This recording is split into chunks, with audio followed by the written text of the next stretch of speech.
I'm Lisa. So to answer that quick intro as far as why I love what I do, is because I choose to do what I do. What I do, which is tenant buyer representation, is not the easy side of the industry. The easy side is put your sign up and wait for people to call you. That's the easy side. I do what I do because I enjoy what I do and because people, and whatever it sounds like, need representation. They need help. They don't know it half the time, 90% of the time, but they need it. And I found that being a tenant rep is the best way. I printed out some of the things I'm going to talk about, but I don't have enough for everybody, so please just take one for every two of you and pass that around. Before I get to that, and I'll let that go around, I just want to finish on this. This is a chart of how to figure out how many square feet your office is going to need. Now you'll notice that there are different sizes for different things. On one side there's different office sizes, different workstation sizes, workstations being in a big open area. You have the cubicles, otherwise known as cubicles. Conference or training rooms, what sizes you need, how many of those.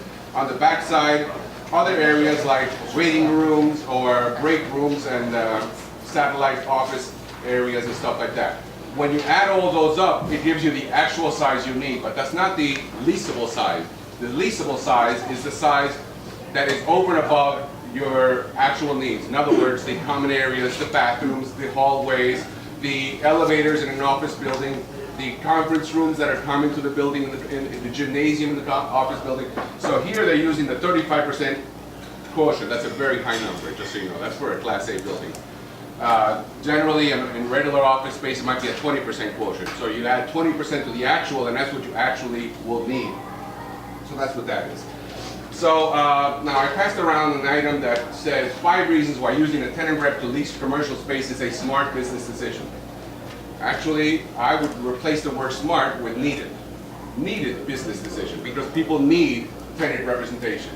When you call the person on the sign, you are calling the enemy. They are your enemy. They are your other side. They are like going to court without an attorney and having a prosecuting attorney and a judge. They are your enemies. They're about to put you in jail.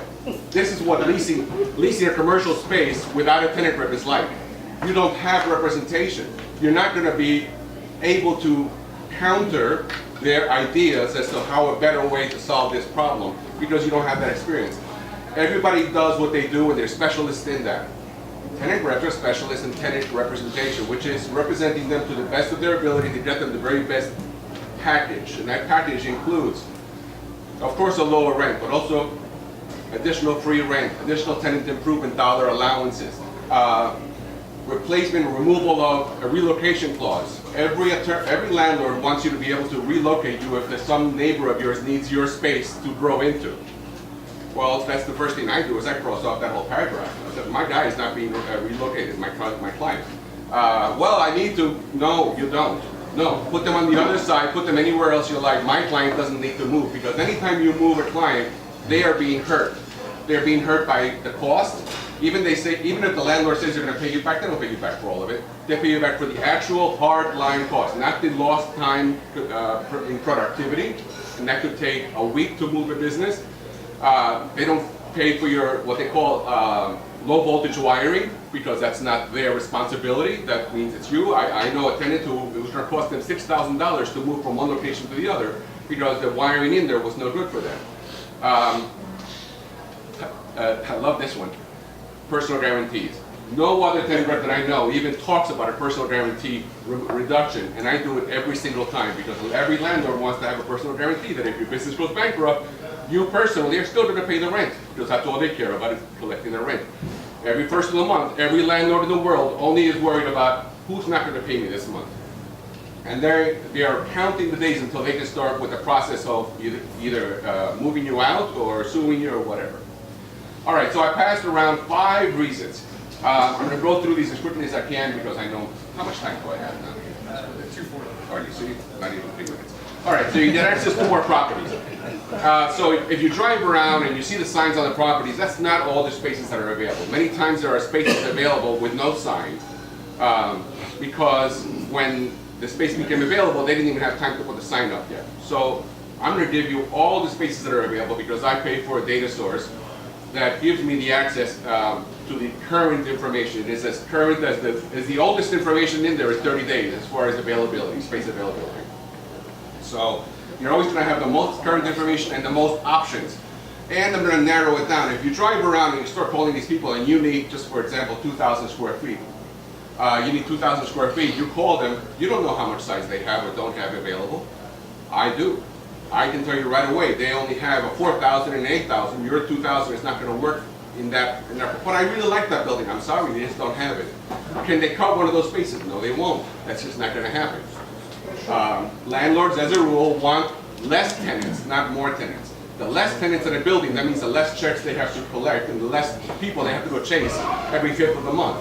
So they give you a benefit by taking more space. They actually charge you less per square foot if you know what you're doing, how to negotiate, or some people do. Tenant rep also has local market knowledge. You know, I'm going to know that that landlord is giving, you know, X dollars per square foot for tenant improvement, and the rent is 50 cents a square foot less. Well, 50 cents a square foot doesn't sound like a lot, does it? But if you're leasing 4,000 square feet, that's $20,000 a year. That adds up. So it's important that you understand that all of this stuff really makes a big difference in your bottom line. You can help with negotiating terms. I just mentioned relocation clause and tenant and personal guarantee. Those are just two of a 40-page lease. 2 paragraphs of a 40-page lease that I just cross off the minute I start. The first thing I do is I go with a red pen and I cross it all off. I said, no, no, no. And then we need to start negotiating from there, because I'm not going to accept it, or if I do, it's conditional. Well, then I don't know these people from Adam. The landlord says, okay, fine. So we'll do 12 months of of timely payments. That means 50% of the personal guarantee goes away. So that means if you go out of business on the 14th month, you're only responsible for half the rent. Now you stay there for another 12 months, and that's what I usually end up negotiating as a 24-month period, where 100% of the personal guarantee goes away. So in a 5-year lease, and your business goes bankrupt, God forbid, on the 25th month, you don't owe anything. You can walk away, your business can walk away, and you are not liable for anything. It's a huge difference, and people just, well, no other tenant rep that I know even tries to negotiate that. They all think I'm crazy. But instead of some calling you a crazy person, Al Sapoznik, Alberto Luis Sapoznik is my name. So call me anytime, and I will help you with Spanish if you ever need it.